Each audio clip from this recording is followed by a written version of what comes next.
اهدنا الصراط المستقیم۔ بسم اللہ الرحمن الرحیم۔ ناظرین، آج کے محفل کا سوال ہے عمرے کے حوالے سے۔ وہ یہ ہے کہ شیخ محترم، عمرہ کرنے لوگوں کے لیے الوداعی طواف کا کیا حکم ہے، اس بارے میں ناظرین کو بتائیں۔ بسم اللہ الرحمن الرحیم، الحمدللہ والصلاة والسلام علی رسول اللہ، اما بعد۔ محترم ناظرین، آج کل عمروں کا سلسلہ بڑی کثرت کے ساتھ جاری ہے اور مسلسل لوگ عمرے پر جا رہے ہیں۔ اللہ تعالیٰ سب کو اس کی توفیق دے، اور جو لوگ عمرہ کر رہے ہیں اللہ تعالیٰ اس کو قبول و منظور فرمائے، اور اللہ تعالیٰ توفیق دے کہ ہم اس عبادت کو، جس میں ہزاروں روپے بلکہ اگر فیملی جاتی ہے تو لاکھوں روپے خرچ کرتے ہیں، سنت کے مطابق ہم سب کو عمل کرنے کی توفیق عنایت فرمائے۔ جہاں تک عمرے کرنے والوں کے لیے طواف وداع کا حکم ہے، اس حوالے سے علماء کے درمیان میں اختلاف ہے۔ اختلاف اس بات پر ہے کہ طواف وداع آیا صرف حج کا حصہ ہے یا طواف وداع عمرہ والوں کے لیے بھی ہے؟ تو ایک گروہ کا تو یہ کہنا ہے کہ طواف وداع صرف حج کے لیے ہے، عمرے والوں کے لیے جیسے ہی انہوں نے طواف کیا، سعی کیا، بال کاٹ دیا، ان کا عمرہ ختم ہو گیا، اب اس میں آزاد ہے، ختم ہو گئی ان کی یہ عبادت۔ لیکن ایک علماء کا ایک گروہ یہ کہتا ہے کہ نہیں، عمرے میں بھی طواف وداع ہے۔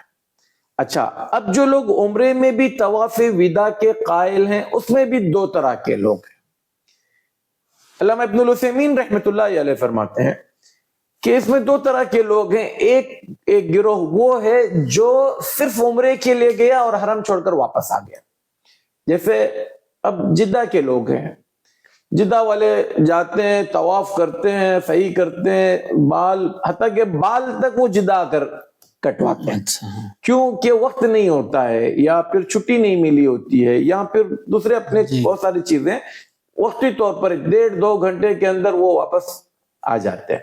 طائف والے ہیں یا دوسرے اور بھی شہروں کے جو لوگ آتے ہیں، وہ عمرہ کرتے ہی فوراً نکل جاتے ہیں۔ تو ایسے لوگوں کے لیے علامہ ابن العثیمین رحمۃ اللہ علیہ فرماتے ہیں طواف وداع نہیں ہے، کیونکہ طواف کرتے ہی وہ نکل گئے۔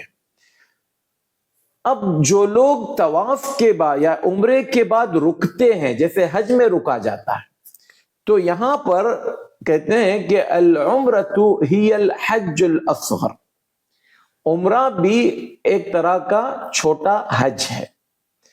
تو اب جو چیزیں حج میں کی جاتی ہیں، حدود حرم سے جڑی ہوئی چیزیں، تو اس میں طواف وداع بھی ہے۔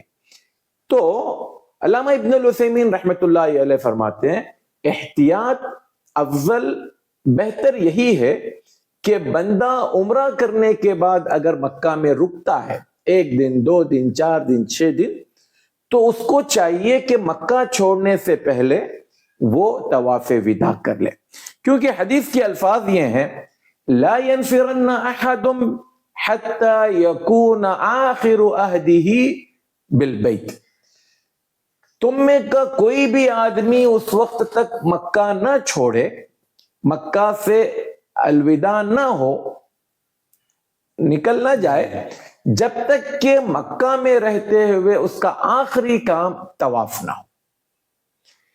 تو اس حدیث کو اگر سامنے رکھا جائے تو اس میں احد کا لفظ استعمال، لا ينفرن احد، کوئی بھی، یہ حج والوں کے ساتھ خاص نہیں کیا گیا ہے، اس میں عمرے والے بھی شامل ہیں۔ تو لہذا عمرے پر جانے والے لوگ بھی اگر عمرہ کرنے کے بعد، اور اکثر و بیشتر لوگ جانے کے ہی فوراً عمرہ کرتے ہیں، کم از کم ہفتہ 10 دن تو وہ لوگ رکتے ہی رکتے ہیں، تو ان کو چاہیے کہ وہ طواف وداع کریں۔ اور طواف وداع کا حکم یہ ہے کہ وہ اپنے واپسی کے، یعنی مکہ چھوڑنے سے کچھ گھنٹے پہلے طواف وداع کر پھر مکہ میں ان کا باقاعدہ پلان نہ ہو ٹہرنے کا، شاپنگ کرنے کا، نکلنے، بلکہ وہ یہ سوچے کہ بھئی طواف کر دیا، اب ختم، نکلنا ہے، اب انتظار ہو رہی ہے بس آ جائے، لوگ آ جائیں، معلم آ جائے یا ٹور والا آ جائے تو ہم فوراً نکل جائیں گے. تو جتنا اس کے اعتبار سے آخری وقت ہوگا اس آخری وقت میں وہ اپنا طواف وداع کرے گا. بہتر یہی قول لگتا ہے جو علامہ ابن العثیمین رحمۃ اللہ علیہ نے بیان کیا.